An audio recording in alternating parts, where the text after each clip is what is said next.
ओम उमा सहिताय शिवाय नमः। ओम उमा सहिताय शिवाय नमः। भक्तजनों, हर हर महादेव। श्री शिव महापुराण भाषा तृतीय शतरुद्र संहिता का 11वां अध्याय की कथा हम आगे सुनेंगे। शंकर जी का सरभ अवतार वर्णन। नंदीश्वर जी बोले, सब देवताओं से प्रार्थित परमेश्वर ने नरसिंह जी का हरण का विचार किया। उन्होंने प्रलयंकर भैरव रूप महाबली वीरभद्र को बुलाकर कहा कि हे भैरव, बिना समय भी देवताओं को नरसिंह जी के इस प्रकार भय उत्पन्न हो गया, अतः इस नरसिंहाग्नि को अपने भैरव रूप से यथाशीघ्र शांत करो। पहले तो शांति से शांत करो, परंतु जब ना माने तो मेरे परम भाव भैरव रूप को दिखाकर उन्हें शांत करना। इस प्रकार शिव जी की आज्ञा ले गणाध्यक्ष शांत शरीर धारण कर शीघ्र ही वहां जा पहुँचे जहाँ नरसिंह जी थे। तब जैसे पिता पुत्र का से बाल रूप बोलता है, उसी प्रकार नरसिंह जी को समझाते हुए वीरभद्र शिव ईश्वर उनसे बोले, हे माधव, आपने संसार के सुख और स्थिति के लिए ब्रह्मा की प्रेरणा से अवतार लिया है। पहले मत्स्य रूप से अपनी पूंछ में नौका बांधकर प्रलय के समुद्र में मनु जी को घुमाया था। फिर बाराह रूप से पृथ्वी का उद्धार कर अब नरसिंह रूप से हिरण्यकश्यप को मारा है। आप ही ने वामन रूप धारण कर बलि को बांधा और आप ही सब प्राणियों के उत्पन्न करता तथा स्वामी और अविनाशी हैं। आप ही संसार के दुख हरण करता और आपके समान कोई नहीं है। आपने जिसलिए नरसिंह अवतार लिया था वो कार्य हो गया। अब आप अपने इस भीषण नरसिंह रूप को शांत कीजिए। तब वीरभद्र की इस बात को सुनकर नरसिंह जी ने उससे भी अधिक क्रोध किया और पराक्रमी वीरभद्र से नाथ किटकिटाते हुए महाघोर कठिन वचनों से इस प्रकार बोले, तुम यहाँ से चले जाओ, मैं इस चराचर जगत का इसी समय संहार कर दूंगा। सब जगह मेरा ही शासन है, मैं संहार करता हूँ, मुझ पर किसी का शासन नहीं हो सकता। मैं ही सब शक्तियों का प्रवक्ता और निर्वक्ता हूँ।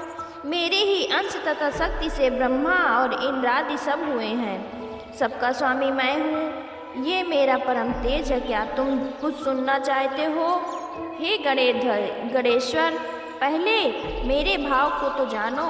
अब तुम मेरी शरण में आकर निर्द्वंद हो जाओ। मैं ही कालों का काल और मृत्यु का मृत्यु रूप हूँ। ये देवता मेरे ही प्रसाद से जी रहे हैं। तब विष्णु जी के इन अहंकार पूर्ण वचनों को सुनकर वीरभद्र को बड़ा क्रोध आया। उन्होंने अपने होठ कांपते हुए विष्णु जी से कहा, क्या आप संसार के संहर्ता शिव जी को नहीं जानते? आप में केवल असत्यवाद विवाद ही दिखाई पड़ता है, परंतु तुम्हें ये ज्ञात होना चाहिए कि मैं तुम्हारे संहार के निमित्त ही रुद्र के प्रेरणा से यहाँ आया हूँ। तुमने उन्हीं की शशिकला से युक्त हो एक राक्षस को मारा है, किंतु तुम उनका तत्व न जानकर अहंकार से गर्जते हो। परंतु ना तो तुम सृजन करता हो, न पोषण करता और न संहार करता ही हो। तुम केवल मूढ़ात्मा, पराधीन और स्वतंत्र हो। तुम केवल कुम्हार के चाक के समान महादेव की शक्ति से प्रेरित किए गए हो। हे हरि, तुम उन्हीं के अधीन हो, उनके बल के अवतार लेते हो। अब तक भी तुम्हारे कूर्म रूपधारी को जला हुआ कपाल शंकर जी की अस्थिमाला में विद्यमान है, जिसे कोई धारण नहीं कर सकता। तब तारकासुर वध के समय तुम्हारी दाढ़ी को पीड़ा दी गई थी, क्या वो भूल गए?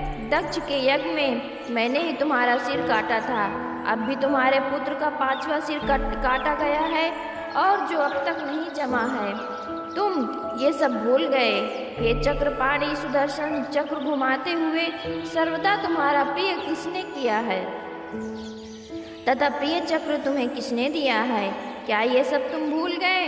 अब आप सब लोगों को ग्रहण कर परवश हो निद्रावश समुद्र में सोते हो, तो आप किस प्रकार सर्वगुणी हैं?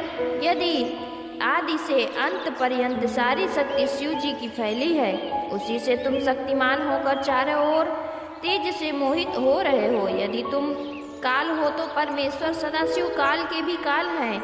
वही जगत के शासन करता है, स्थिर अक्षर वीर विश्व के रक्षक प्रभु और दुखों के नाश करता भीम पक्षी हिरणमय तथा शेष हैं। इसमें कुछ भी संदेह नहीं है। ऐसा विचार कर अपनी आत्मा को हरण करो। हे नरसिंह, यदि तुम अपनी आत्मा को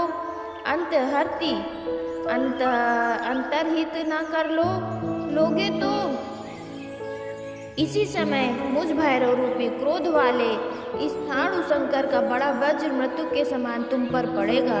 ऐसा कहकर वीरभद्र जी नरसिंह जी का अभिप्राय जानने के लिए मौन हो गए। तृतीय शत्रुद्र संहिता का 11वां अध्याय समाप्त। 12वां अध्याय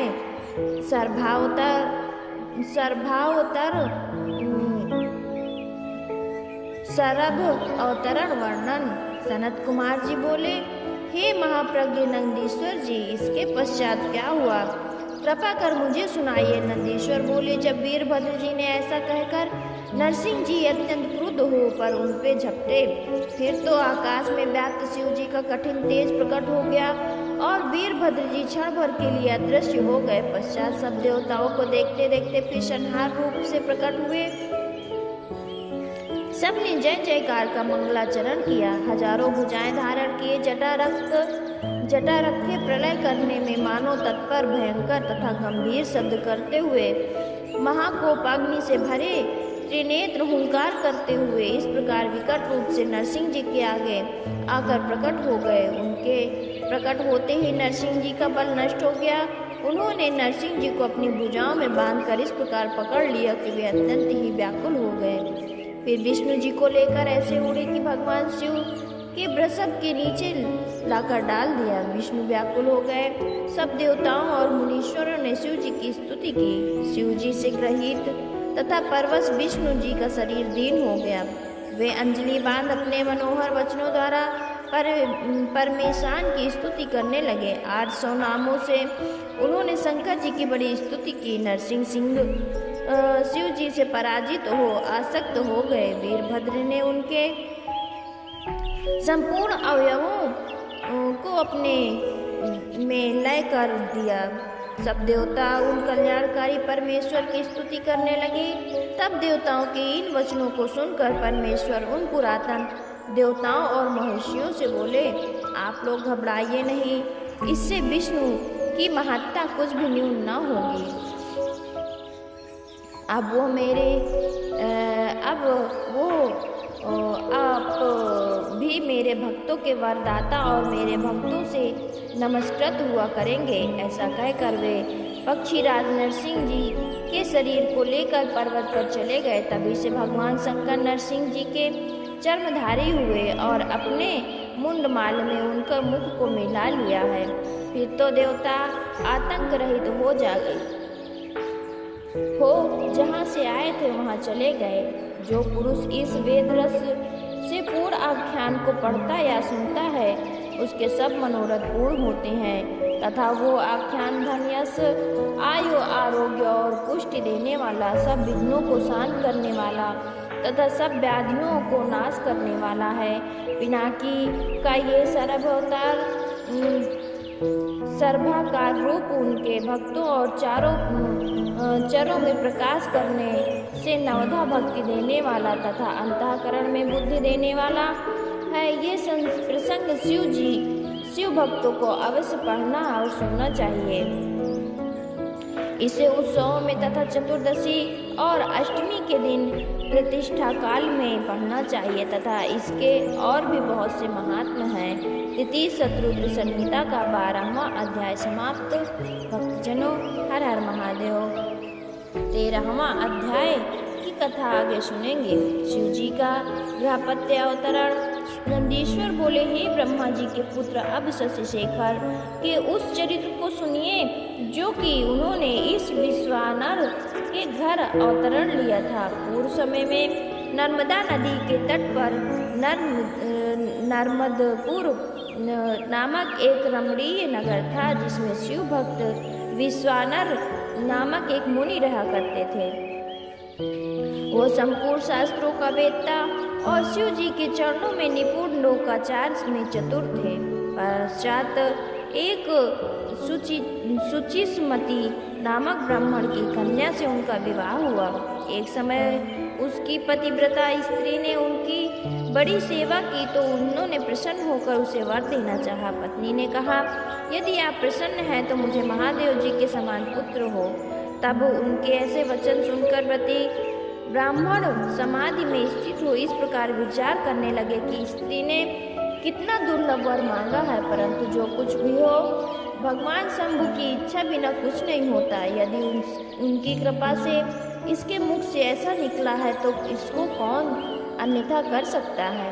ऐसा विचार कर उस एक पत्नी व्रत में स्थित ब्राह्मण ने अपनी पत्नी से कहा कि विश्व के ईश्वर शिव हैं, मैं वहाँ तप करने जाता हूँ, तुम किसी बात की चिंता न करना।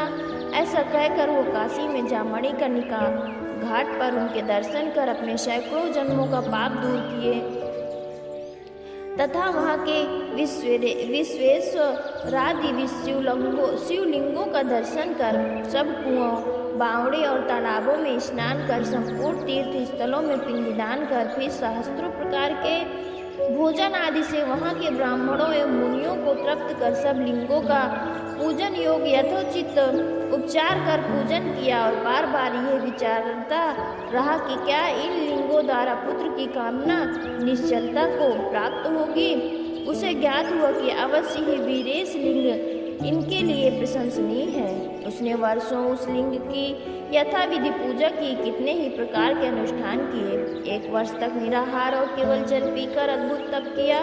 तीनों समय भक्ति से उस उत्तम वीरेश लिंग का पूजन किया। तब 13वें महीने में जब एक दिन वो प्रातःकाल त्रिपथंगा गंगा के जल में स्नान कर लिंग का पूजन करने गया तो उसी समय उसे तपोघन लिंग के मध्य भाग में स्थित हुए 8 वर्ष के एक सुंदर बालक को देखा। वो बड़ी ही सुंदर पीली जटा और मुकुट लगाए नम्र तथा हंसता हुआ उसकी ओर देख रहा था। तब उस बालक को प्राप्त कर मुनि ने हर्ष का अंत न रहा। उन्होंने रोमांचित हो हृदय से उसे बार बार नमस्कार किया। 8 पदों से युक्त उस परमानंद शंभु की स्तुति कर उन्हें संतुष्ट किया। तब इस प्रकार जब उस ब्राह्मण ने अपने हाथ बांधकर पृथ्वी पर गिरकर उन्हें दंडवत प्रणाम किया तो सब वृद्धों में वृद्ध उस बालक ने अत्यंत प्रसन्न हो विश्वानर से कहा कि हे ब्राह्मण, मैं तुमसे प्रसन्न हूँ, वर मांगो। इस प्रकार विश्वानर ने कहा, हे प्रभु, आपसे कुछ भी अज्ञात नहीं है, मुझे मांगने की ऐसी दीन वचन क्या कहते हैं। हे महेशान, आपकी जैसी इच्छा हो वैसा कीजिए।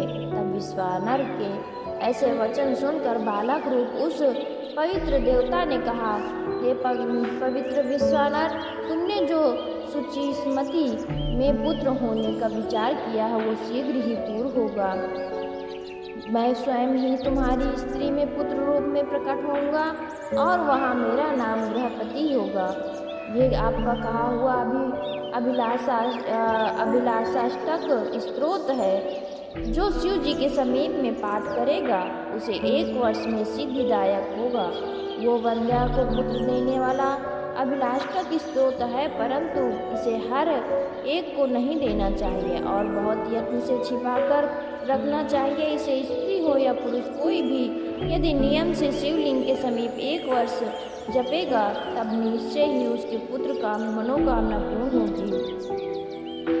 ऐसा कहकर बालक रूप शिव अंतर्ध्यान हो गए। विश्वानर ब्राह्मण भी प्रसन्न हो अपने घर चले गए। तृतीय शत्रुद्र संहिता का 13वां अध्याय समाप्त। भक्तजनों, हर हर महादेव, हर हर महादेव।